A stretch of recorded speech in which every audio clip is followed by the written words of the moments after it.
She stood behind the heavy red curtain and looked at her phone again. Still no messages. Her hands were shaking a little as she held the phone. She had checked it maybe 20 times in the last hour. Each time she hoped to see something different. Each time there was nothing new. The auditorium was filling up fast. She could hear the noise from where she waited. Families were talking and laughing. Cameras were clicking. Babies were crying. Little kids were asking when it would start. Parents were saving seats and waving to their graduating children. The air was full of excitement and love. She peeked through a small gap in the curtain. The room was huge. There must have been 1,000 people there. Maybe more. Every seat seemed to have someone in it. Mothers wore their best dresses. Fathers had cameras around their necks. Grandparents sat in the front rows so they could see better. Brothers and sisters held balloons and signs with names written in big letters.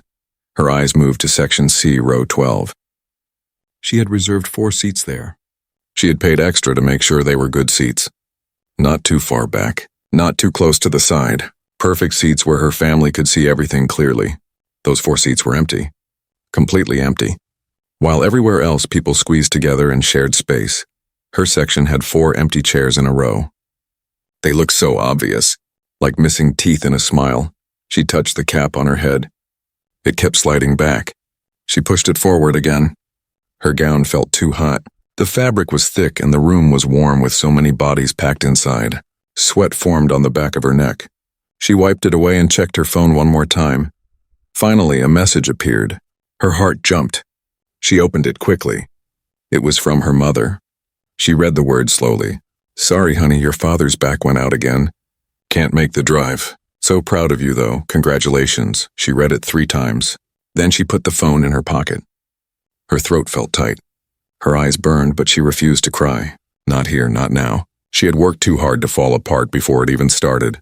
This was not the first time. She knew that. This was just the latest in a long line of times when her family could not make it. When she graduated from high school, her mother had to work. When she got accepted to college, her father was sick. When she won an award in her 2nd year, they said the car was broken. There was always a reason, always an excuse, always something more important than being there for her. But this time she had really believed it would be different. This was her college graduation. This was huge. She was not just graduating. She was graduating at the top of her class. She was the valedictorian. She had the best grades in her entire year. She was giving a speech in front of everyone. This was the biggest day of her life so far. Surely they would come for this. She had sent the invitation 3 months ago. A real paper invitation in the mail. She had called them every single week to remind them. She had offered to pay for a hotel room. She had offered to pay for gas money. She had offered to help with anything they needed. She had done everything possible to make it easy for them to be there. Her mother had said yes. Her father had said yes. Her younger brother had even said he would come. They had all promised. She had let herself hope. She had let herself imagine them sitting in those seats. She had pictured her mother crying happy tears. She had imagined her father taking 100 photos. She had thought about introducing them to her professors and her friends. She had dreamed about this day being perfect. Now those dreams felt stupid, childish. She should have known better. She was 22 years old. She should have learned by now not to count on them. But some small part of her kept hoping, kept believing that maybe this time would be different. That small part of her was wrong. Again, she had worked so hard for this. While other students went to parties, she studied. While they slept in on weekends, she worked 2 jobs. One at a coffee shop in the morning, one at the library at night. Every dollar went to tuition and books and rent. She lived in the cheapest apartment she could find. She ate simple food. She never went on spring break trips or bought new clothes. Everything she had went into her education. There were nights when she fell asleep at her desk. Mornings when she was so tired she could barely think. Times when she wondered if it was worth it. Times when she wanted to quit. But she kept going. She kept pushing. She told herself that one day it would all pay off. One day she would walk across that stage and her family would see that all her sacrifice meant something. She got a degree in social work. She wanted to help people. She wanted to work with kids who came from difficult families. Kids who felt alone. Kids who needed someone to believe in them. Maybe because she understood how that felt. Maybe because she wanted to be for them what nobody had been for her. Her grades were perfect. Actually perfect. 4.0. Every single semester. She never missed a class. She turned in every assignment early. She volunteered extra hours at her internship. Her professors loved her. They wrote her amazing recommendation letters. They told her she had a bright future. They said she would do great things, and she had done it all alone. Every step of the way, alone. A girl standing next to her was hugging her parents. They were all crying happy tears. The mother kept saying how proud she was. The father kept taking pictures. A little sister was complaining that her dress was itchy. It was a normal family moment. The kind she had seen 1,000 times but never experienced herself. She looked away. It hurt too much to watch. She pulled out her phone again, even though she knew there would be nothing new. She was right. No new messages. No missed calls. Nothing. The ceremony coordinator walked past, checking on everyone. 5 minutes, she called out. Graduates, get ready to line up. 5 minutes. In 5 minutes, she would walk out there. She would sit with her class. She would listen to speeches. She would give her own speech. And then she would walk across that stage to get her diploma. She would shake hands with the dean. Someone would take her photo. And through it all, those 4 seats in Section C, Row 12 would be empty. Everyone would see them. Everyone would know that nobody cared enough to come. She took a deep breath. Then another. She had to pull herself together. She had a speech to give. She could not fall apart now. She had practiced that speech 50 times. She had memorized every word. She would get up there and she would do a good job. Even if nobody who mattered was watching. Even if she was completely alone. She would do this right because she owed it to herself. The girl next to her turned and smiled. Are you excited? She asked. Yes, she lied. Very excited. Me too. I can't believe we made it. 4 years went by so fast. The girl looked out at the crowd. Are your parents here? She hesitated. She could lie. She could say they were running late. She could say they were parking the car. But what was the point? No, she said quietly. They couldn't make it. The girl's face changed. Her smile faded. Oh no, I'm so sorry. That's terrible. Do you have anyone coming? Friends, other family? She shook her head. It's okay. I'm used to it, but that was a lie. She was not used to it. Each time hurt just as much as the first time. Maybe more, because each time she hoped it would be different. And each time she was disappointed again. The hurt built up, layer after layer, year after year, until it felt like a permanent weight sitting on her chest. That's so sad, the girl said. She looked like she wanted to say something else but did not know what to say. Finally, she just touched her arm gently. Well, congratulations anyway. You should be really proud of yourself.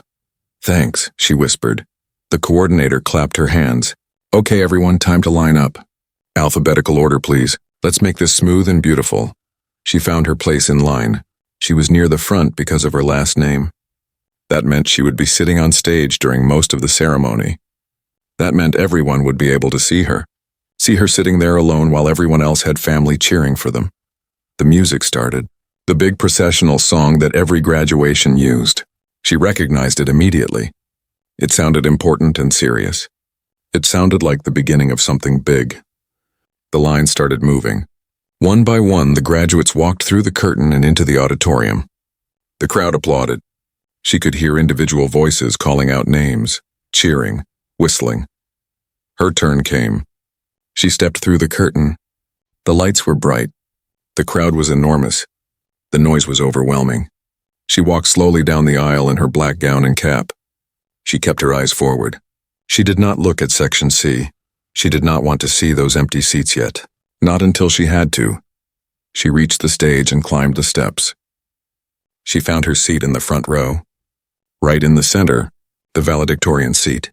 The most important student seat. The seat that said she had worked harder than anyone else. She sat down carefully, smoothing her gown. Now she was facing the entire audience. Now there was no way to avoid seeing them. She let her eyes drift to Section C, Row 12. Those 4 empty seats were even more obvious from up here. They seemed to glow. To announce to everyone that she was alone. That nobody loved her enough to show up. That all her achievement meant nothing to the people who were supposed to care most. She swallowed hard. She would not cry. She would not let anyone see how much this hurt. She sat up straight. She put a small smile on her face. She would get through this.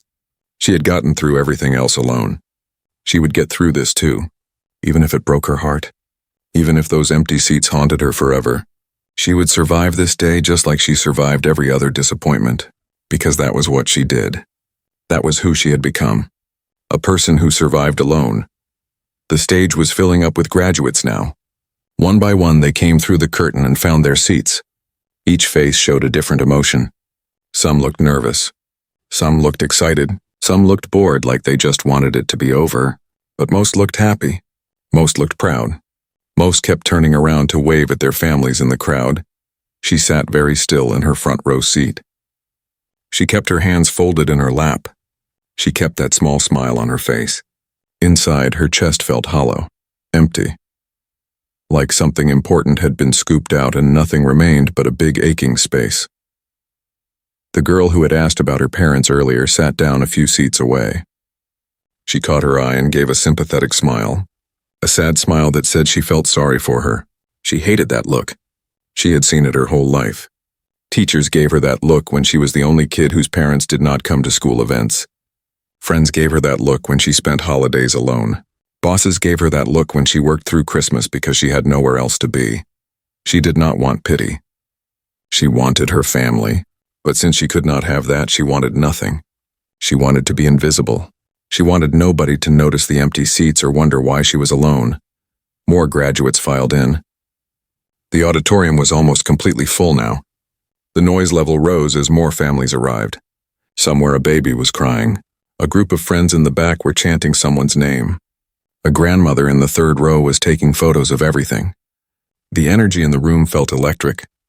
This was a big day, an important day, a day that people would remember for the rest of their lives. She would remember it too, but not for happy reasons.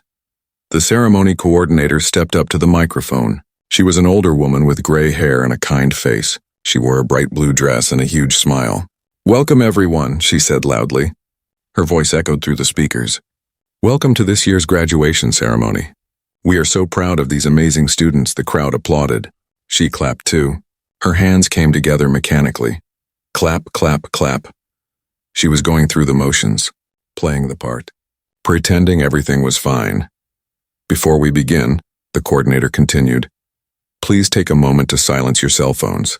We want to make sure these graduates get the respect and attention they deserve."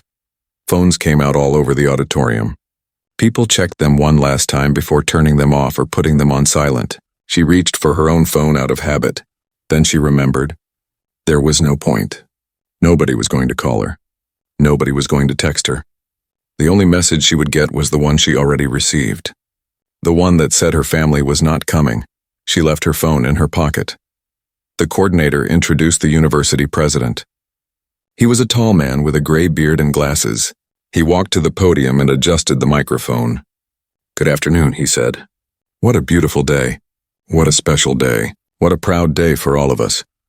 He launched into a speech about achievement and hard work and bright futures. She had heard this same speech 100 times before. At assemblies, at award ceremonies, at every school event. Adults love to talk about potential and success and following your dreams. They made it sound easy, like all you had to do was work hard and everything would be fine. They never talked about the lonely part. They never mentioned how hard it was to keep going when nobody noticed. When nobody cared, when every achievement felt empty because there was nobody to share it with. She looked out at the audience again. A mother in the 5th row was crying already and the ceremony had barely started. A father was adjusting his camera lens to get the perfect shot. A little boy was drawing on a program with a crayon. These were normal families doing normal family things. Things she had only ever seen from the outside. She had friends whose parents called them every day. Friends who went home for Sunday dinners. Friends who got care packages in the mail and surprise visits on their birthdays. She listened to them complain sometimes about their families, about how their mothers asked too many questions, about how their fathers gave too much advice, about how their siblings were annoying. She never complained. She had nothing to complain about. Her phone never rang with a parent checking in. Nobody showed up unannounced to take her to lunch. Nobody sent packages or cards or messages just to say hello. And honestly, she would have given anything to have a mother who asked too many questions or a father who gave too much advice. The university president finished his speech. Everyone clapped. Then the dean of students came up. Then the head of the board. Speech after speech, each one talking about how special this day was, how proud everyone should be, how much these graduates had accomplished. She listened to the words, but they felt distant, like they were meant for someone else, someone whose family was here, someone who had people to be proud of them. Not her. Finally, it was time for the student speaker, her time. She had been chosen to give the valedictorian address because of her perfect grades and her volunteer work, and her professors' recommendations. She had been honored when they asked her. She had worked so hard on her speech. She had written it and rewritten it a dozen times. She had practiced in front of her mirror. She had recorded herself and listened back to fix every pause and tone. The coordinator called her name. She stood up. Her legs felt weak, but they held her. She walked to the podium. The walk felt very long, even though it was only a few steps. Everyone was watching her. 1,000 pairs of eyes, maybe more, all looking at her. She reached the microphone and adjusted it to her height. She pulled her notes from her pocket, even though she had the speech memorized. Having the paper there made her feel safer, more in control. She looked out at the crowd. All those faces. All those families. All those people who had shown up for someone they loved. And then her eyes found section C, row 12. Those 4 empty seats. They seemed to stare back at her, accusing her, reminding her of what she did not have, of who did not care enough to be here. She took a breath. She forced herself to look away from those seats. She found a spot in the back of the room and focused on it. A random place on the wall.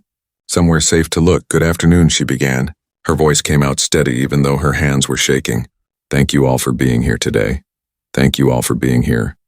The words felt like a knife, because the people she wanted to thank were not here. They were never here. Today we celebrate not just graduation, she continued, but the journey that brought us here. The long nights studying. The difficult exams. The papers that seemed impossible to finish. The moments when we wanted to quit but kept going anyway. She had lived every word of that speech. Every single word came from her own experience. The long nights, the difficult moments, the times she wanted to quit. But she had kept going. She had kept pushing. Because what else could she do? We also celebrate the people who supported us, she said. This was the part she had debated cutting, the part about support and family and gratitude. But she had left it in because it was true for everyone else. Just not for her. The parents who encouraged us. The friends who believed in us. The teachers who challenged us. We did not do this alone, except she had. She had done it completely alone. But nobody needed to know that. Nobody needed to know that every word of gratitude in her speech was theoretical, abstract, something she understood intellectually but had never really experienced personally. Today we stand at the beginning of something new, she went on. Her voice was getting stronger now, more confident. She was hitting her rhythm. We have learned so much in these 4 years. We have grown. We have changed. We have become the people we are meant to be. She talked about resilience, about building your own path, about creating your own definition of family through friendship and community, about finding strength in yourself when you have nowhere else to turn. These were the themes she had chosen carefully. These were the truths she had learned the hard way. We may not all have the same story, she said. We may not all come from the same place. We may not all have the same advantages, but we all have the same potential to make a difference, to help others, to build something meaningful. That was why she had chosen social work, because she wanted to help kids who felt the way she felt. Kids who were alone, kids who needed someone to show up for them. She would be that person. She would be the one who did not let them down. She would give them what she had never had. So as we leave here today, she concluded, let us remember that family is not always about blood. It is about who shows up, who stays, who believes in us even when things are hard, and let us promise to be that person for someone else, to show up, to stay, to believe. The words hung in the air. For a moment there was silence. Then the applause started. It was loud and long. People stood up. They clapped and cheered. Some were wiping tears from their eyes. Her speech had moved them. It had meant something to them. She stepped back from the microphone. She walked back to her seat. The applause continued. People were still standing, still clapping. The girl from earlier was beaming at her and clapping enthusiastically. Even some of the professors on stage were nodding with approval. But as she sat down, her eyes went back to those empty seats. To Section C, Row 12. To the 4 chairs that should have been filled with the people who mattered most. The people who should have been proudest. The people who should have been first on their feet applauding. The applause faded. People sat back down. The ceremony continued. Now it was time for the diplomas. They would call names alphabetically. Each graduate would walk across the stage, shake hands with the dean, receive their diploma, smile for the camera, and their family would cheer. She would walk across that stage too. She would shake hands. She would smile. But when her name was called, those 4 seats would be silent, empty. A visual reminder to everyone watching that she was alone. That nobody had cared enough to come. The coordinator started reading names. One by one, graduates stood up and walked across the stage. With each name, cheers erupted from different parts of the auditorium. Families called out. Cameras flashed. Signs waved in the air. Each graduate beamed with pride and happiness. She watched them all. She clapped for each one, even though she did not know most of them. She was happy for them, happy that they had families who showed up, happy that they had people who cared. She was not bitter or angry, just sad, just empty, just alone. Her name was getting closer. Just a few more to go. Her heart started beating faster. Her palms were sweating. This was it. In a few moments, everyone would see. Everyone would know. Everyone would witness her walking across that stage with nobody cheering, nobody caring, nobody there. She closed her eyes for a moment. She tried to prepare herself. She tried to build up her armor. The armor she wore every day to protect herself from caring too much, from hoping too much, from being disappointed too much. She would put on that armor and she would get through this. She would survive this moment just like she survived everything else. The coordinator called another name, then another. She was next. She was absolutely next. She opened her eyes. She sat up straight. She prepared to stand, prepared to walk, prepared to face the emptiness waiting for her in Section C, Row 12. But something caught her eye. Movement in her section. Someone was walking down the aisle toward those empty seats, a tall figure in a black suit. He moved with confidence and purpose. He was heading straight for Row 12, straight for her reserved seats. Her empty seats, she blinked. She must be seeing things. Stress and disappointment were making her imagine things. But no, the figure was real. He reached Row 12. He stepped past the people at the end. He moved to the center, to her seats, and he sat down, right in the middle of those 4 empty chairs. Her breath caught. She squinted. The lights were bright and her eyes were tired, but she could see him clearly now. Could see his face. Could see his distinctive features. It could not be. It was impossible. But there he was, sitting in her section, in her family's seats, looking right at her with a small smile on his face. Vin Diesel, the movie star, the famous actor. He was sitting in her empty seats. He was here. He was actually here, and he was looking at her like he was exactly where he was supposed to be. She stared at him. She could not help it. She forgot to breathe for a moment. Her mind tried to make sense of what her eyes were seeing.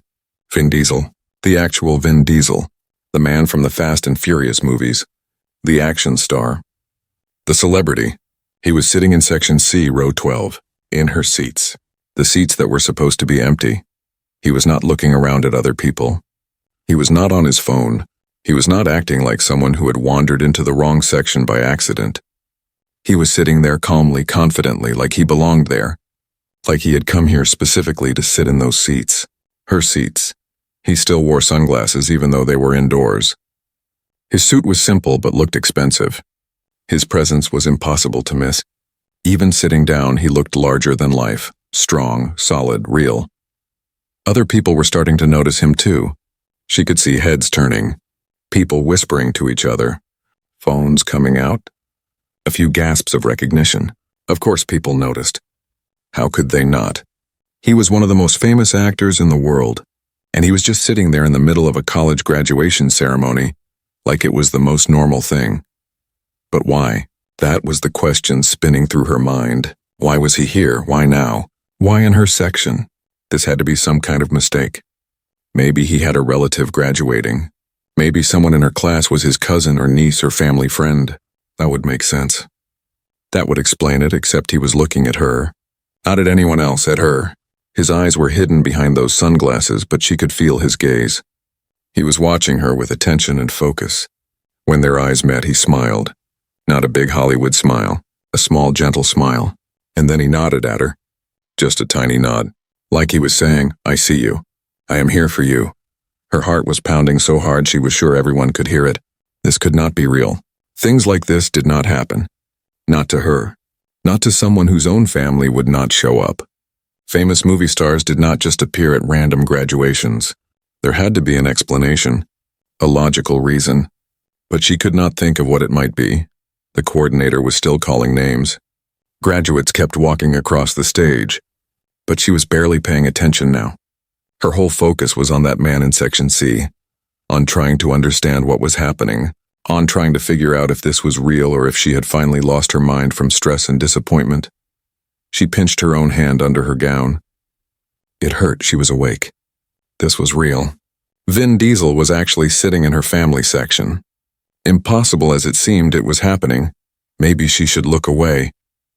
Maybe she should stop staring. But she could not. It was like her eyes were locked on him.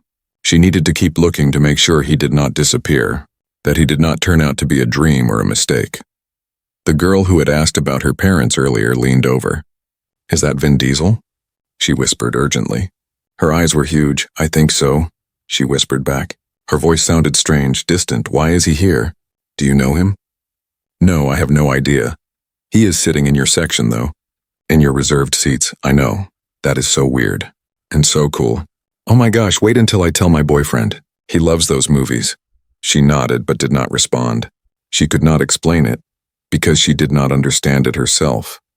Nothing about this made sense. But he was there. He was real, and for some reason she could not explain.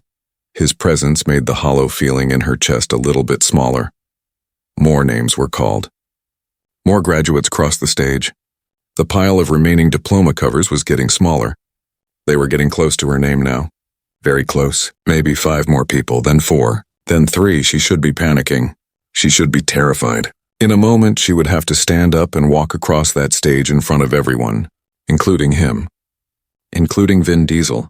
A famous actor would be watching her receive her diploma. That should make everything more scary, more overwhelming. But strangely, she felt calmer than before. His presence, unexpected and unexplained as it was, made her feel less alone. Those seats were not empty anymore. Someone was there. Someone was watching. Someone would see her walk across that stage. It did not matter that she did not know him. It did not matter that this made no sense. What mattered was that those 4 seats were not empty anymore. What mattered was that she would not cross that stage into complete silence. 2 more names. Then 1. Then the coordinator's voice rang out clear and loud. Summa cum laude, Bachelor of Social Work. Her name. They were calling her name. This was it. This was the moment. She stood up. Her legs felt shaky but stronger than before. She took a breath. She smoothed down her gown one more time, and then she started walking. The stage seemed bigger now that she was walking across it alone. Each step felt important, significant. She could hear the general applause from the crowd, the polite clapping that everyone got, but she was waiting for the silence. For the moment when people realized nobody was cheering specifically for her. She was 3 steps from the center of the stage when she heard it. A sound that cut through the polite applause like a knife. Loud clapping. Enthusiastic clapping. The kind of clapping that came from someone who was really excited. Someone who was really proud. It was coming from Section C. She looked over without meaning to. She could not help it. Her eyes went straight to row 12. Straight to him. Vin Diesel was on his feet. He was standing up. And he was clapping. Not polite clapping. Real clapping. His hands came together hard and loud. The sound carried across the auditorium. Everyone could hear it. Everyone could see him.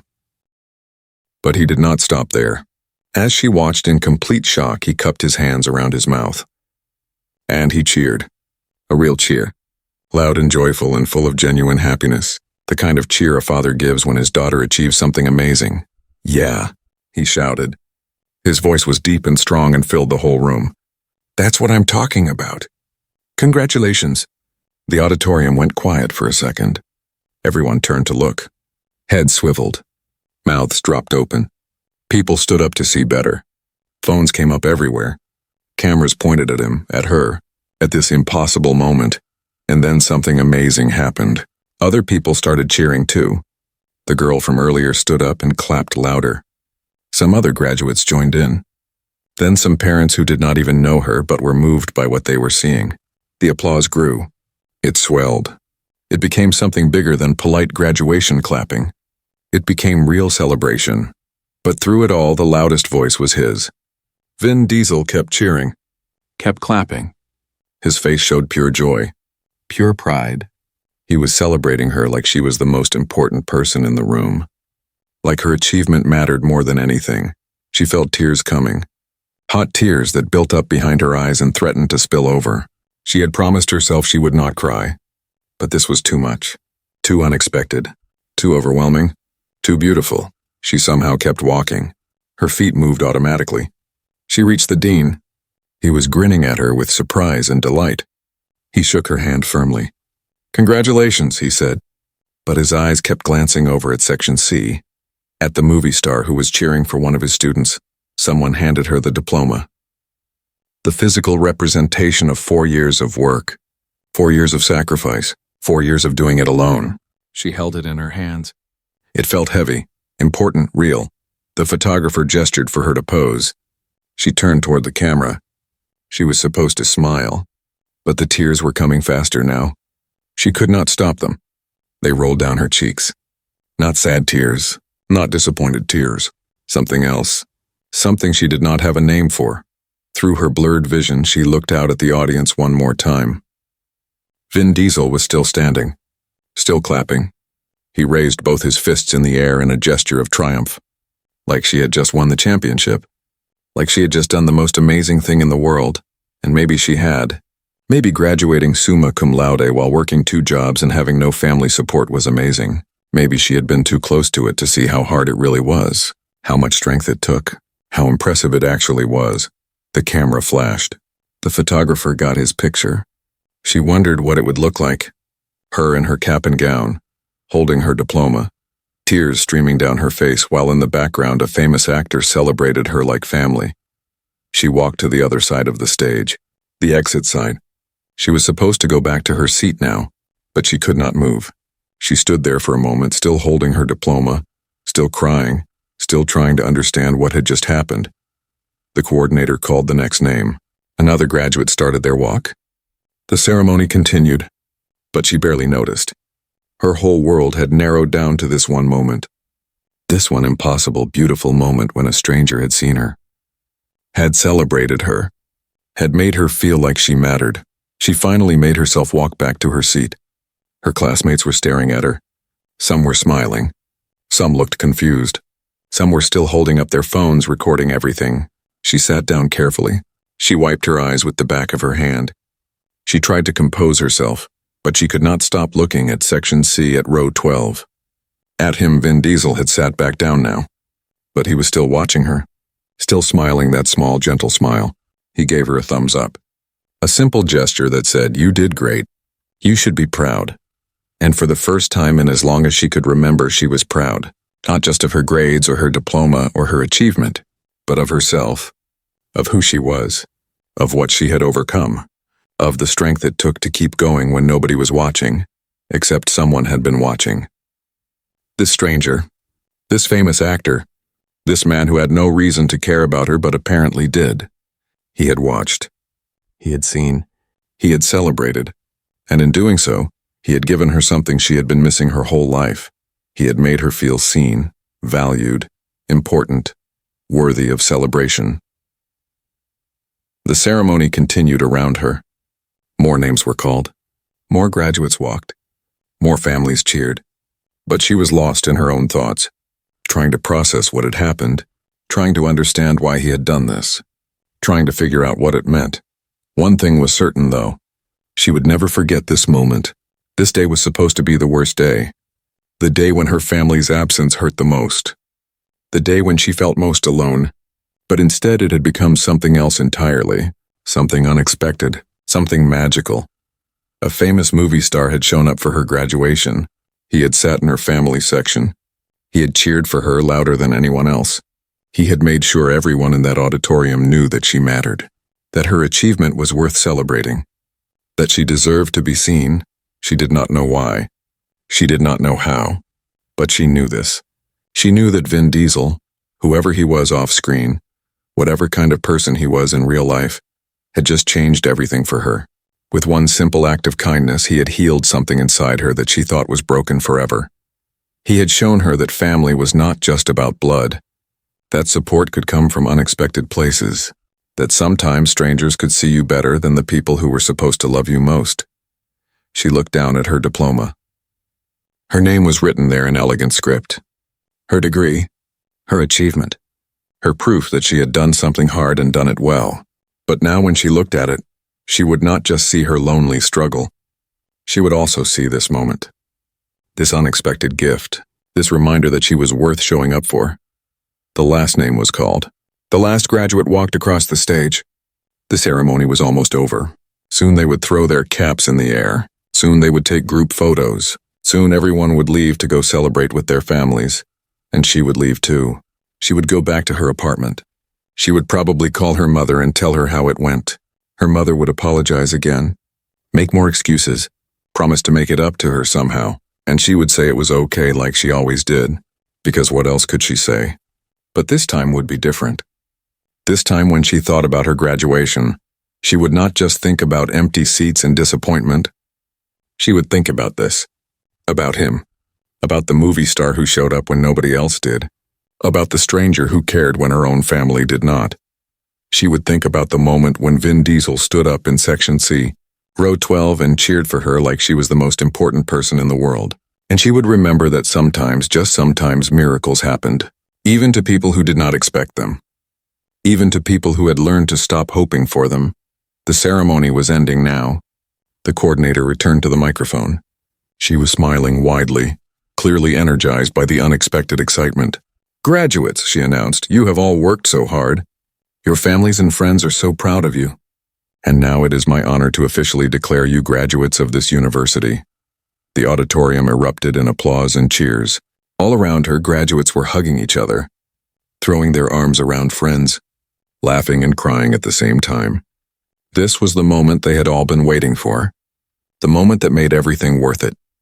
"Graduates," the coordinator continued, "you may now move your tassels from right to left."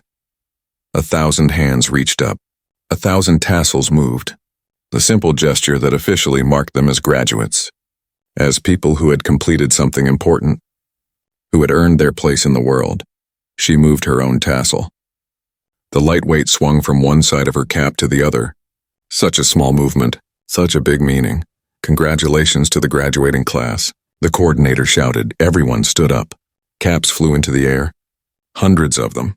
Black squares spinning and tumbling through the lights. Some graduates tried to catch their own caps. Others did not care. They were too busy celebrating, too busy screaming with joy. She threw her cap too. She watched it fly up and disappear into the sea of other caps. She would probably never see it again. Someone else would pick it up by accident, or it would be swept away by the cleanup crew. But it did not matter. It was a symbol, a release, a way of saying goodbye to one chapter and hello to the next. All around her, people were taking photos, selfies with friends, group shots with their whole row, formal photos with their diplomas. Everyone wanted to capture this moment, to freeze it forever so they could look back and remember. She stood there in the middle of all the chaos and noise. She held her diploma close to her chest. She did not have anyone to take photos with. No family waiting to pose with her. No childhood friends who had known her for years. She was alone in a crowd of people who were all celebrating together. But then she remembered. Section C, row 12. Him. She turned to look. People were starting to leave their seats now. Families were pouring into the aisles. Everyone was trying to find their graduate, to hug them, to take more photos, to start the celebrations. And there he was, still sitting in her section, still in row 12. But now people were surrounding him. Graduates who had recognized him, parents who wanted autographs, everyone who had seen what he did and wanted to talk to him about it. He was being patient with all of them, signing programs, taking selfies, shaking hands, but his eyes kept searching the crowd, looking for something, looking for someone, looking for her. Their eyes met across the auditorium. Even with all the people between them, even with all the noise and movement, she could feel the connection. He had been looking for her, waiting for her. He said something to the people around him. They stepped back. He stood up. He was tall, taller than most people in the crowd. His head was visible above almost everyone else. He started moving, not toward the exit, toward the stage, toward her. Her heart started racing again. He was coming over here. He was walking through the crowd to get to her. This was really happening. She was about to meet Vin Diesel, about to talk to him, about to find out why he had done this incredible thing. She watched him move through the crowd. People kept stopping him, asking for photos, for autographs, for just a moment of his time. He was polite to all of them, but he did not stop for long. He kept moving forward, kept making his way toward the stage. Some of her classmates noticed where he was going. They started watching, whispering.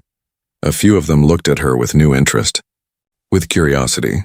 Why was the famous movie star walking toward her? What was the connection? She had no idea how to answer those questions, because she did not know either. He reached the base of the stage. He looked up at her. Even with the sunglasses on, she could feel the warmth in his expression. "Congratulations," he said. His voice was exactly like it sounded in movies. Deep and strong, but also gentle, kind. "Thank you," she managed to say. Her voice sounded small, weak, nothing like how she wanted to sound. "Can I come up there?" he asked. She nodded. Words had left her completely. He climbed the stage steps easily. He was fit and strong. He moved with confidence. When he reached the top, he walked over to where she stood. Up close, he was even more impressive.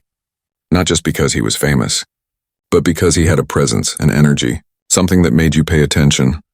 "I'm really proud of you," he said quietly, just to her, not for anyone else to hear. The tears came back. She had thought she was done crying, but those words broke something open inside her. When was the last time someone had said they were proud of her? When was the last time anyone had acknowledged how hard she worked, how much she had overcome? She could not remember. "I don't understand," she whispered. "Why did you do this? How did you even know?" He smiled. It was a real smile, not a Hollywood smile. Something genuine and warm. "Can we talk somewhere quieter?" he asked, away from all these people. She looked around. The stage was getting crowded now. Other graduates had come back up to take photos. Families were climbing up to join them. Photographers were everywhere, and people kept glancing over at them, at her and Vin Diesel standing together. Phones were pointed in their direction. People were recording. "Okay," she said. He gestured toward the side of the stage. There was a door there that led backstage, to the area where they had waited before the ceremony. It would be quieter there. More private. They walked together. People watched them go. She heard whispers, saw more phones come out. This was going to be all over social media in minutes. Maybe it already was. A video of Vin Diesel cheering for a random graduate. Photos of them talking on stage. Everyone would be wondering who she was, what the connection was, but right now she did not care about any of that. She just wanted answers. She needed to understand why this was happening. They went through the door into the backstage area. It was much quieter back here. Cooler, too. The thick curtains blocked out most of the noise from the auditorium. A few people were back here, ceremony staff, a couple of professors, but they were busy with their own tasks. They glanced over at the famous actor, but then went back to what they were doing. He found a quiet corner. He took off his sunglasses. His eyes were kind. "Tired, maybe," like someone who had seen a lot in life, but kind. "I'm sorry if I surprised you," he said. "I know that was probably overwhelming." "Overwhelming is one word for it," she said. Her voice was coming back now, getting stronger. "I still don't understand, though. Why were you here? How did you know about my graduation?" He leaned against the wall. He looked at her carefully, like he was trying to decide how much to tell her, how honest to be. "This morning," he began, "I was having breakfast at a diner, just a small place near campus. Nothing fancy. I go there sometimes when I'm in town because it's quiet. The staff leaves me alone. I can just be a regular person for a little while." She nodded. encouraging him to continue. "You were there," he said, "at the diner. You probably didn't notice me. I was in a back booth. But I noticed you," she tried to remember. This morning felt like a year ago. Before the ceremony. Before all of this. She had gone to a diner for breakfast because she did not want to sit alone in her apartment. She had needed to be around people even if they were strangers. Even if she was not talking to anyone. "You were talking to the waitress," he continued. "An older woman. She was asking you about your day. And you told her about your graduation. About how you were the valedictorian. About how you had worked so hard. And then she asked if your family was coming." She remembered now. The waitress had been so sweet. So interested. She had made small talk while pouring coffee. Simple questions that any friendly person might ask. "You said no," Vin Diesel continued. His voice was gentle, not judging. Just stating facts. "You said your parents couldn't make it. That nobody was coming. The waitress looked so sad for you. She said that was terrible. That your family should be there for such an important day." She had forgotten that part. Had pushed it out of her mind. It was easier not to think about it. "And you know what you said?" he asked. She shook her head. "You said, 'It's okay. I'm used to it.' Like it was no big deal. Like you had accepted a long time ago that you would always be alone for important moments." Your voice was so calm, so resigned, like you had given up hoping for anything different. She looked down at her diploma. She could not look at him while he said these things.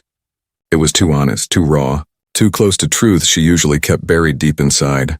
"That broke my heart," he said quietly, "because I know that feeling. I know what it's like to achieve something amazing and have nobody there to see it. To celebrate alone. To wonder if any of it even matters if nobody cares." She looked up at him in surprise. "You know that feeling? But you're Vin Diesel. You're famous, successful. Everyone knows who you are." He smiled sadly. "Fame doesn't fix everything. Success doesn't heal old wounds. I grew up without a father. My mother did her best, but she was always working. Always struggling. I spent a lot of my childhood feeling invisible. Feeling like I didn't matter to the people who were supposed to care most." She had never thought about famous people having these kinds of struggles. She had assumed that success made everything better. That money and fame solved all problems. "I worked hard to get where I am," he continued. "Acting, directing, producing. I built a career through determination and sacrifice. Just like you did with your education. And you know what? Even now, even with everything I've accomplished, I still remember those early days. Those moments when I needed someone to believe in me and nobody did." She understood. She understood completely.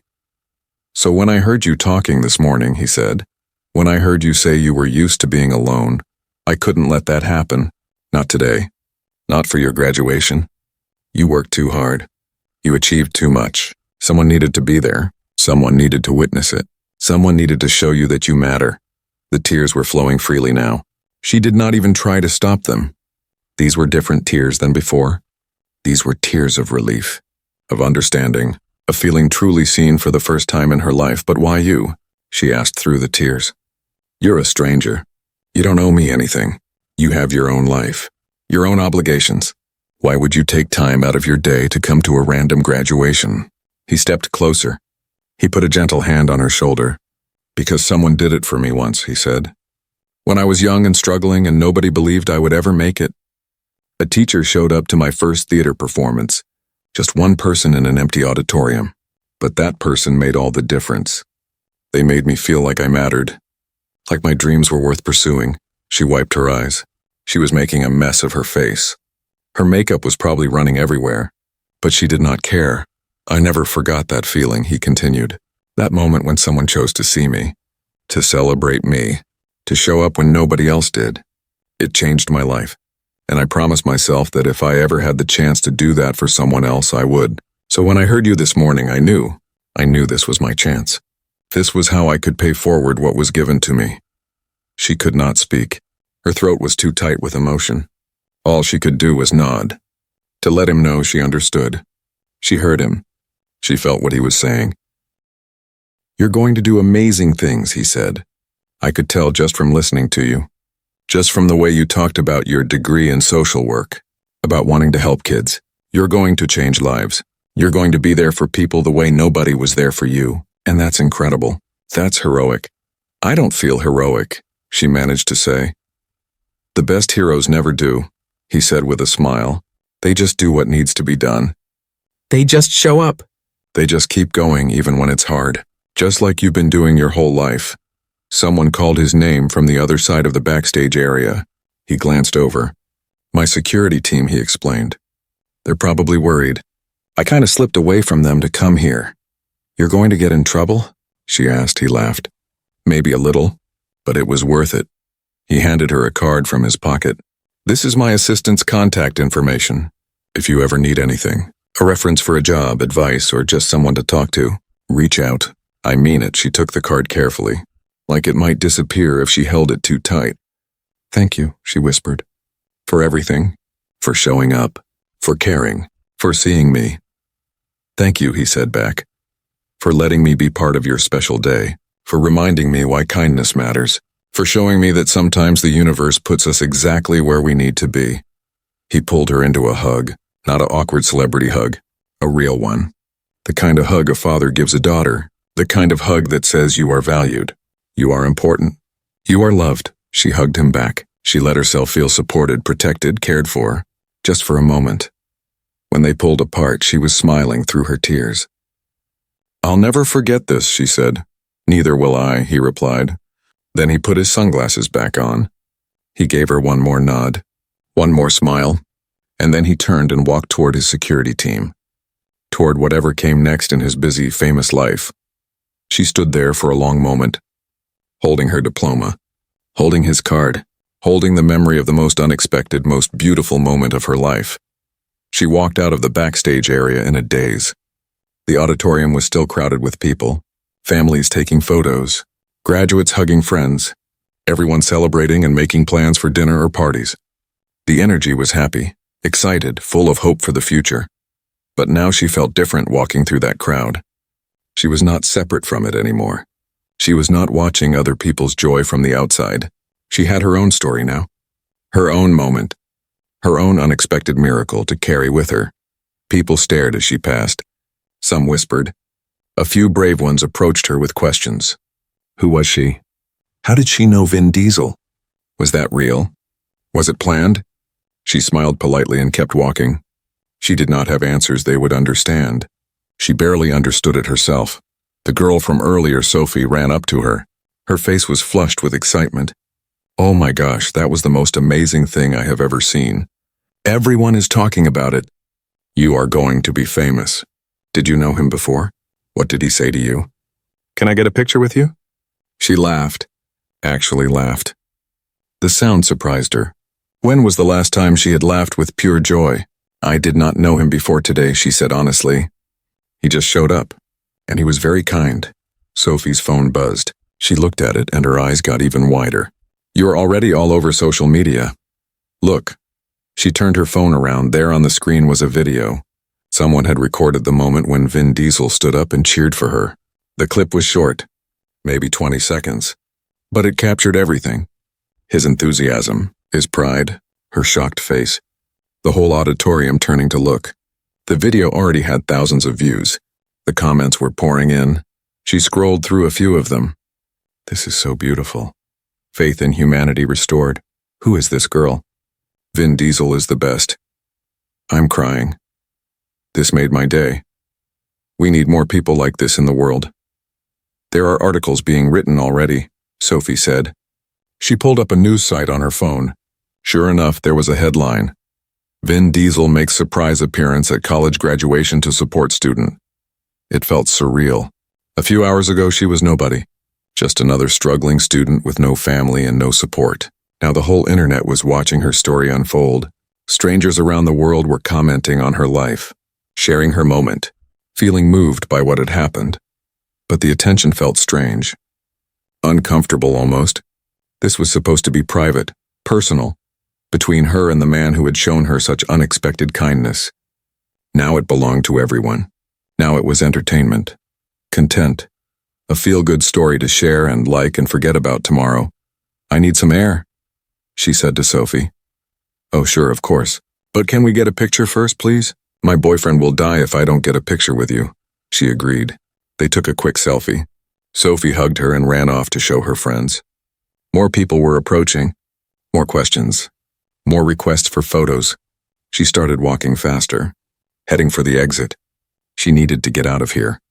Away from the crowd. Somewhere she could think. Outside, the weather was beautiful. Sunny and warm with a light breeze. Perfect graduation weather. Families were scattered across the lawn taking more photos. Kids were running around. Someone had brought a dog wearing a tiny graduation cap. The world felt normal and happy and celebratory. She found a bench under a tree, away from most of the crowds.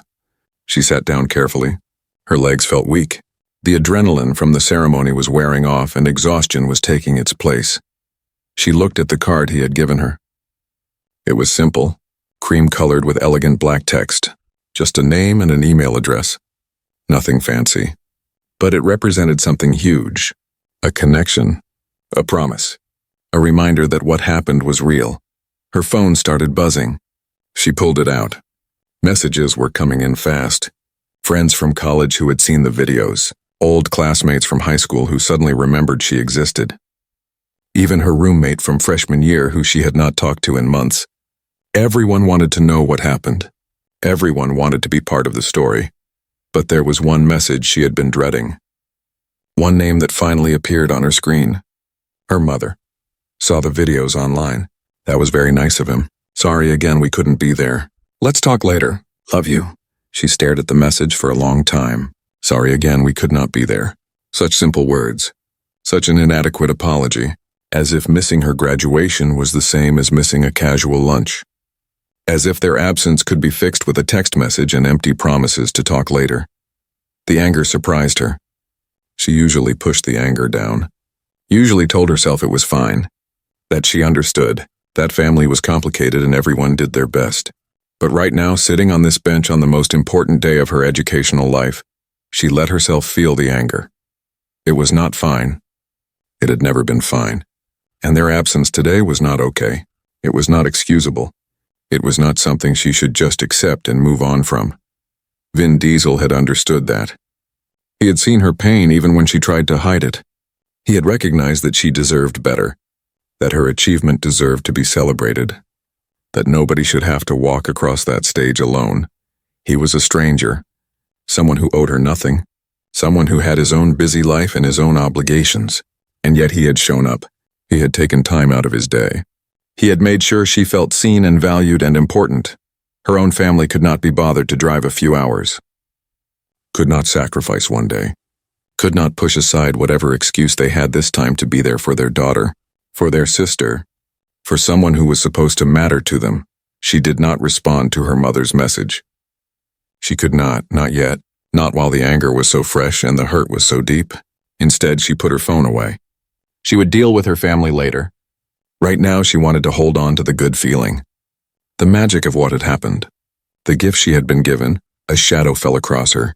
She looked up. An older woman stood there. She looked familiar. It took a moment to place her.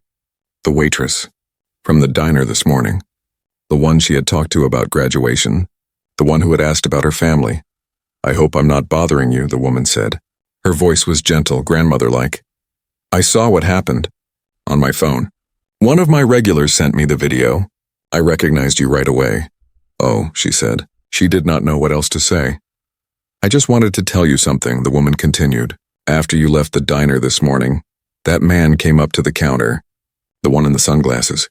I didn't recognize him at first, but he asked me about you. Asked if I knew which graduation you were attending, what time it was, where it was happening. Her heart started beating faster. Really? The woman nodded. I told him what I knew. He seemed very concerned about you, very determined. He thanked me and left. I didn't think much of it at the time. Thought maybe he knew you somehow. But then I saw the videos, saw what he did, and I realized he didn't know you at all. He just cared. Tears were threatening again. She blinked them back. He said he overheard our conversation. He did more than overhear, the woman said. He listened. Really listened. Not many people do that anymore. Not many people pay attention to strangers' pain. But he did. And then he did something about it. Why are you telling me this? She asked. The woman smiled. Because I want you to know something important. What happened today wasn't random. It wasn't luck. That man made a choice. He chose to see you. He chose to care. He chose to act. And you know what? That means you are worth choosing, worth seeing, worth caring about. The tears came despite her best efforts. My family doesn't think so. Then your family is wrong, the woman said firmly. And someday they will realize what they missed, what they gave up by not being there. But you don't need them to validate your worth. You don't need their approval to matter. You matter because you exist, because you worked hard, because you achieved something amazing, because you are you. She wiped her eyes. Thank you for talking to him this morning, for giving him the information, for coming here to tell me this. You're welcome, sweetheart. The woman patted her shoulder. Now go celebrate. You earned it. Even if you have to celebrate alone, do it anyway. Buy yourself a nice dinner. Watch your favorite movie. Do something that makes you happy. Because you deserve happiness. You deserve joy. You deserve to feel proud of yourself. The woman walked away before she could respond. She watched her go. Another stranger showing her kindness. Another person choosing to see her when her own family did not. Maybe that was the real lesson of today. That family was not always about blood. That support came from unexpected places. That strangers could sometimes see you more clearly than the people who had known you your whole life. Her phone buzzed again. More messages. More friend requests from people she did not know. More comments on videos she had not posted. The attention was overwhelming. People wanted to know everything. Her name, her story, her family situation. They wanted to turn her pain into content, her struggle into inspiration, but they did not really want to know her. They wanted the story, the headline, the feel-good moment they could share and forget about. Very few of them would actually care about her tomorrow, or next week, or next month. Once the video stopped trending, she would go back to being nobody. Just another person struggling to make their way in the world, except she would not be the same person. That was the real gift. Not the attention, not the fame, not the viral videos. The real gift was the shift inside her, the realization that she deserved better, that her worth was not determined by who showed up or who didn't, that she could create her own definition of family and belonging. Vin Diesel had given her permission to acknowledge her pain, to stop pretending that independence meant never needing anyone, to recognize that being seen and celebrated was not weakness. It was a fundamental human need, and she had been starving for it her whole life. She thought about his story, about the teacher who showed up to his performance, about how that one act of kindness changed everything for him, about how he never forgot, about how he spent his life paying it forward. Maybe that would be her legacy too. Maybe she would take this pain, this struggle, this unexpected gift and turn it into something meaningful. She would become a social worker.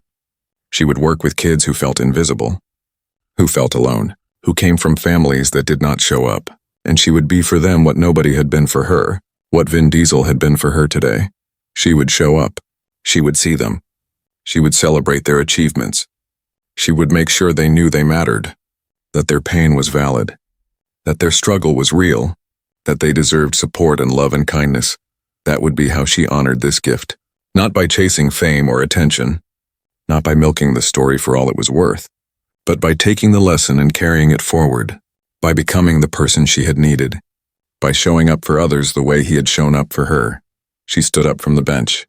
She smoothed down her gown. She adjusted her cap one more time.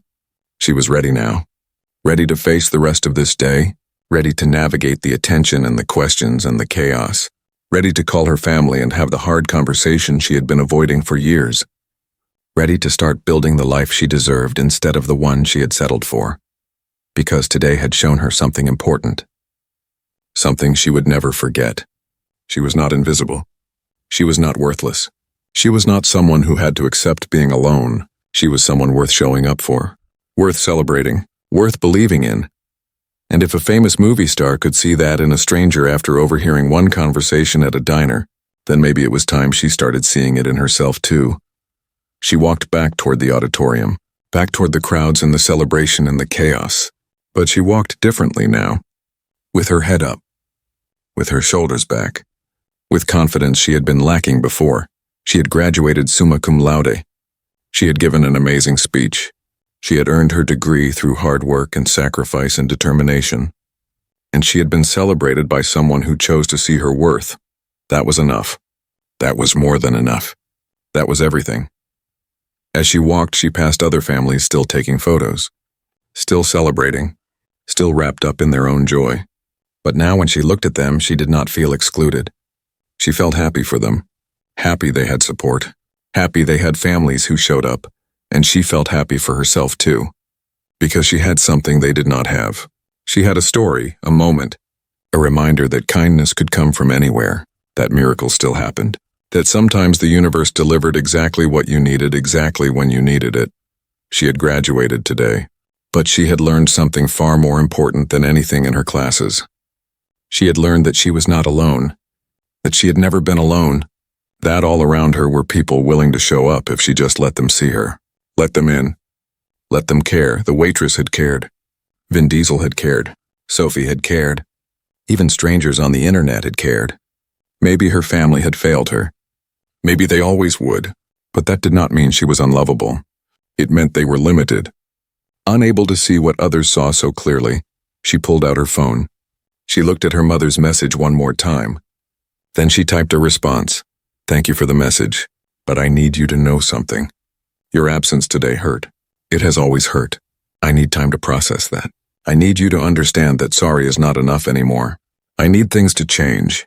When you are ready to really show up for me, let me know. Until then, I need space." She hit send before she could change her mind. Her hand was shaking, but she felt strong, powerful, like she was finally standing up for herself after years of making excuses for them. Her phone rang almost immediately. Her mother. She silenced it. She was not ready to talk yet.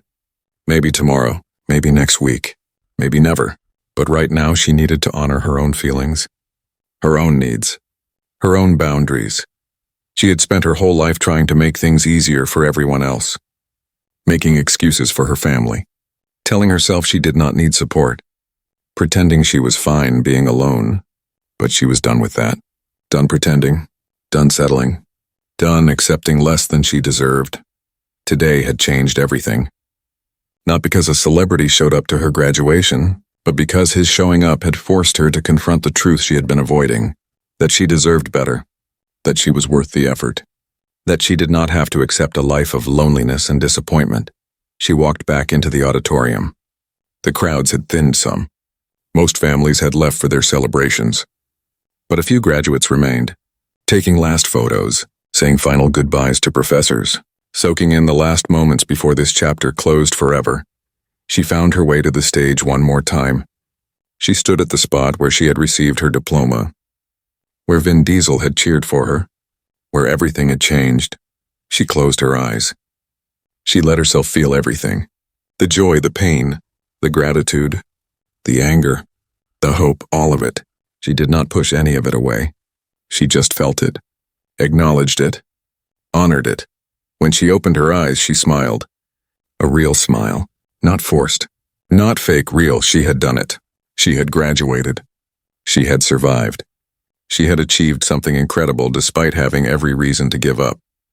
And even though the day had not gone the way she planned, it had given her something far more valuable than family photos and graduation parties. It had given her hope. It had given her clarity. It had given her the courage to finally demand better, to finally believe she was worth fighting for, and that gift was worth more than anything else she could have received. 3 months had passed since graduation day. 3 months since Vin Diesel had changed everything with one simple act of kindness. The videos had stopped trending after about a week. The news articles had moved on to other stories. The internet had found new feel-good moments to obsess over. But for her, the impact of that day continued to grow and deepen in ways she never expected. She sat in her new office now. Well, it was not really an office, more like a small desk in the corner of a busy nonprofit center, but it was hers. Her first real job as a social worker. She had started 2 weeks ago and already she loved it more than she could have imagined. The nonprofit worked with at-risk youth. Kids from difficult homes, kids in foster care, kids who had been forgotten or overlooked by everyone who was supposed to protect them. When she had interviewed for the position, she told them her story. About growing up with an absent family, About achieving despite the obstacles, about learning that support could come from unexpected places. They had hired her on the spot. Now she spent her days working with teenagers who reminded her so much of herself. Kids who acted tough but were really just scared and lonely. Kids who had learned not to hope for much because hope always led to disappointment. Kids who needed someone to show up for them consistently, reliably, without conditions or excuses. She tried to be that person for them. She showed up to their school events. She attended their court hearings. She celebrated their small victories like they were huge achievements. Because they were. Every day these kids survived was a victory. Every choice they made to keep trying despite everything was worth celebrating. One of her clients was a 15-year-old girl named Maya. She had been in 6 foster homes in 3 years. Her grades were terrible. She got in fights. She skipped school. Everyone had given up on her, labeled her as troubled, difficult, a lost cause. But she saw something else in Maya. She saw a smart girl who was angry at the world for good reason. A girl who pushed people away before they could leave her. A girl who needed someone to prove they would stay. So she stayed. Even when Maya cursed at her. Even when Maya missed appointments. Even when Maya made bad choices and got in trouble. She stayed. She kept showing up. She kept believing. Slowly Maya started to soften. Started to trust. Started to try. Last week, Maya had gotten a B on an English test. Her first B in years. She had run into the office, waving the paper like it was a trophy. The pride on her face had made her want to cry. "Look what I did," Maya had said. Not asking for approval. Just sharing. Just wanting someone to see her achievement. "I am so proud of you," she had told Maya. And she meant it. She was proud. Because she knew how hard Maya had worked. How much that B represented. It was not just a grade. It was proof that Maya was more than her circumstances, more than her past, more than what everyone had said she was. Maya had hugged her then. A quick, awkward hug, but real. "Thanks for not giving up on me," Maya had whispered. Those words had hit her hard. Because she remembered what it felt like to have everyone give up on you, to feel like you were not worth the effort, to believe you had to do everything alone because nobody else cared enough to help. She never wanted any of her kids to feel that way. She wanted them to know they were worth showing up for, worth fighting for, worth believing in. Just like someone had shown her, her phone buzzed. A text message. She glanced at it and smiled. It was from him. From Vin Diesel. They had stayed in touch after graduation. Not constantly. He was busy with his career and she was busy starting her new life. But every few weeks a message would come through. "How's the new job going?" This one said. She typed back quickly. "Amazing, challenging, exactly what I needed." "Thank you again for everything." "You don't need to keep thanking me," he replied.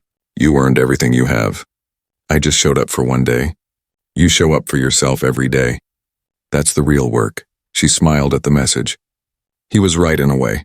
She had done the hard work. She had built this life. She had chosen this path.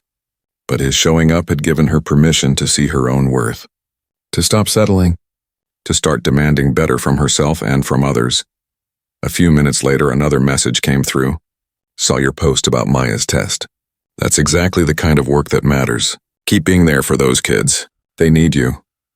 She had started posting about her work on social media. Nothing that violated privacy. Just general thoughts about the kids she worked with. About the challenges they faced. About the small victories they achieved. She wanted people to see these kids differently. To understand that trouble did not mean bad. That difficult did not mean hopeless. The posts had gotten attention. Not viral attention like the graduation videos, but steady attention from people who cared about these issues. People who wanted to support the work. People who wanted to help. Some of those people had even donated money to the nonprofit. One donation had come with a note. "Saw your story about graduation. Inspired by what you're doing. Please use this to help more kids." The check had been for $5,000. Her boss had been thrilled. That money meant they could serve more families, hire another part-time staff member, buy supplies they desperately needed, all because people had seen her story and wanted to be part of something good. But the best changes were personal, internal changes in how she saw herself and her place in the world. She had set boundaries with her family. Real boundaries. After that text on graduation day, her mother had called dozens of times, left voicemails. sent long messages apologizing and making promises, but she had held firm. She told them she needed time. She told them that words were not enough anymore. She told them she would reach out when she was ready. It had been hard. Maybe the hardest thing she had ever done. Her whole life she had made excuses for them. Told herself they were doing their best. Convinced herself that she was asking too much by wanting them to show up. But Vin Diesel's kindness had shown her the truth. That showing up was not too much to ask. That basic support was not unreasonable. That she deserved more than empty apologies and repeated disappointments. Her family had not handled the boundaries well at first. They had been angry, defensive. They had accused her of being dramatic, of punishing them, of letting one graduation ruin their relationship. But she had stayed strong. She had written them a letter explaining everything. How their absence had hurt her throughout her life. How their excuses had accumulated into a mountain of pain. How she needed them to understand and acknowledge the damage before they could move forward. The letter had been difficult to write. She had cried through most of it, but it had also been healing. Putting her feelings into words, stating her needs clearly, standing up for herself without apology. Her mother had responded a month later.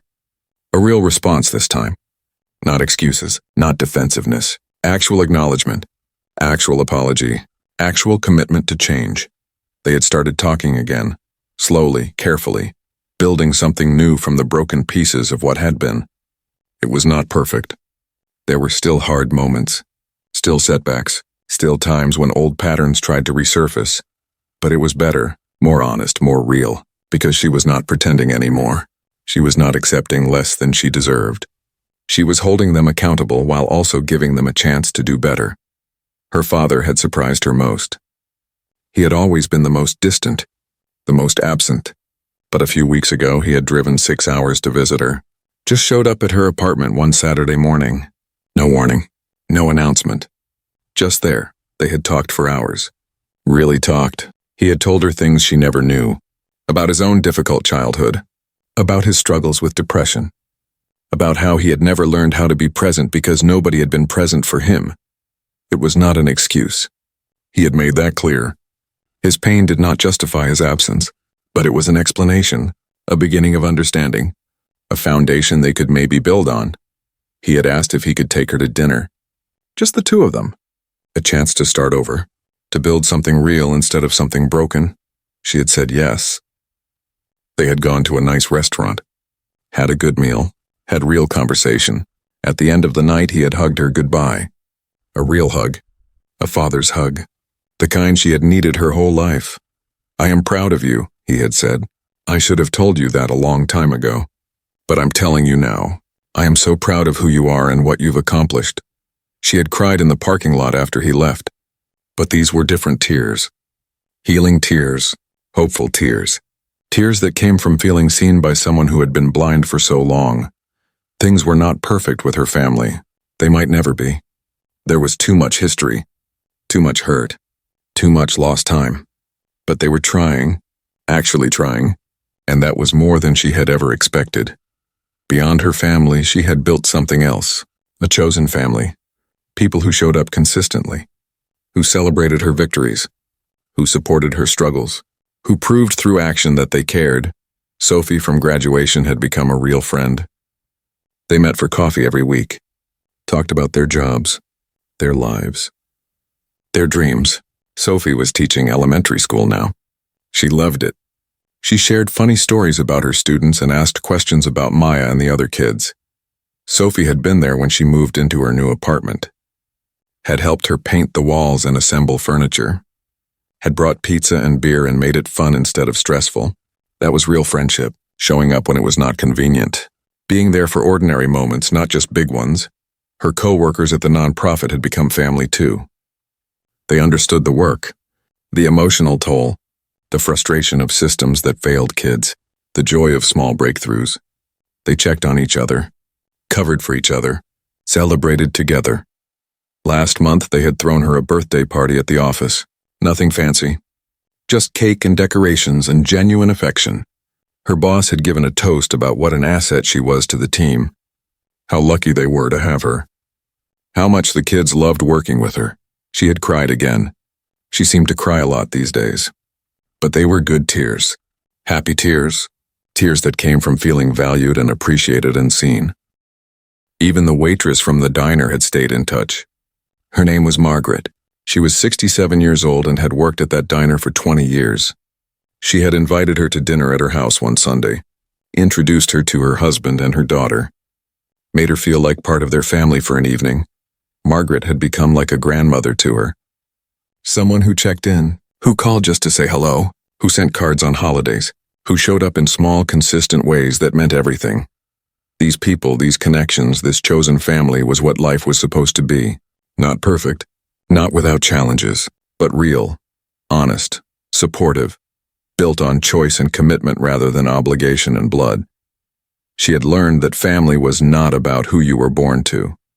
It was about who showed up, who stayed, who chose to see you and celebrate you and stand with you when things were hard. Vin Diesel had shown up once. One time, one day, but that one act of kindness had rippled outward in ways he probably never imagined. It had given her courage to demand better, to build better, to be better. She had written him a long email a few weeks ago, telling him about her job, about Maya, about her family, about the chosen family she was building, about how his kindness had changed her entire life trajectory. He had written back with his own story. About the teacher who had shown up for him, about how that moment had inspired his whole career, about how he tried to pay forward that kindness whenever possible, about how stories like hers reminded him why it mattered. You are doing exactly what you were meant to do, he had written. Those kids are lucky to have you. But you know what? You're lucky too, because you get to be the person you needed. You get to show up for them the way someone showed up for you. That's a gift, an honor, a privilege. She had printed that email, hung it on her office wall, read it whenever she had a hard day, whenever a kid pushed her away, whenever she felt like giving up. His words reminded her why this work mattered, why she mattered. Maya walked into the office now, early for their appointment. That was new. Maya was never early. Usually she was late or did not show up at all, but lately she had been coming on time, sometimes early, a sign that she was starting to trust, starting to believe this was a safe place. Hey, Maya said. She dropped her backpack on the floor and flopped into the chair across from the desk. Guess what? What? She asked, smiling at Maya's energy. I got asked to join the debate team. The teacher said I argue so much in class I should use it for something productive. Maya tried to sound casual, but she could see the excitement in her eyes. Maya, that is amazing. Are you going to do it? Maya shrugged. Maybe, I don't know. It's kind of nerdy. It's kind of awesome, she corrected. You would be great at debate.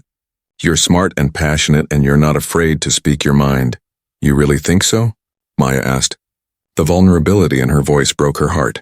I know so, and I'll come watch your competitions if you want. I'll be your loudest cheerleader. Maya smiled, a real smile, not the defensive smirk she usually wore. Okay, yeah, I'll do it then. But you have to promise to come watch, I promise, she said firmly. I will be there, no matter what. Like Vin Diesel at your graduation? Maya asked. She had told Maya that story, used it as an example of unexpected kindness, of showing up mattering. Exactly like that, she said. I will be there to cheer for you. Maya nodded, satisfied. Cool. Okay. So can we talk about the thing with my foster mom now? She's being really annoying about curfew. They launched into their session, working through the conflict, discussing healthy communication, building trust and understanding. This was the work. The daily, unglamorous, essential work of showing up for kids who needed someone steady in their chaotic lives. This was what she was meant to do. What she had been preparing for her whole life without realizing it. Every lonely moment, every disappointment, every time she had to figure things out alone. All of it had been preparing her to help kids like Maya, to be the person she had needed, to show up when everyone else had given up. After Maya left, she sat at her desk for a moment. She thought about graduation day, about standing on that stage, about those empty seats, about the stranger who had filled them, about how one moment of kindness had changed everything. She thought about where she had been 3 months ago, lost, hurt, resigned to a life of loneliness and disappointment, believing she did not deserve better, accepting that she would always be alone for important moments, and she thought about where she was now. Building a life, building a career, building a family of choice, showing up for kids who needed her, setting boundaries with people who had hurt her, creating connections with people who valued her.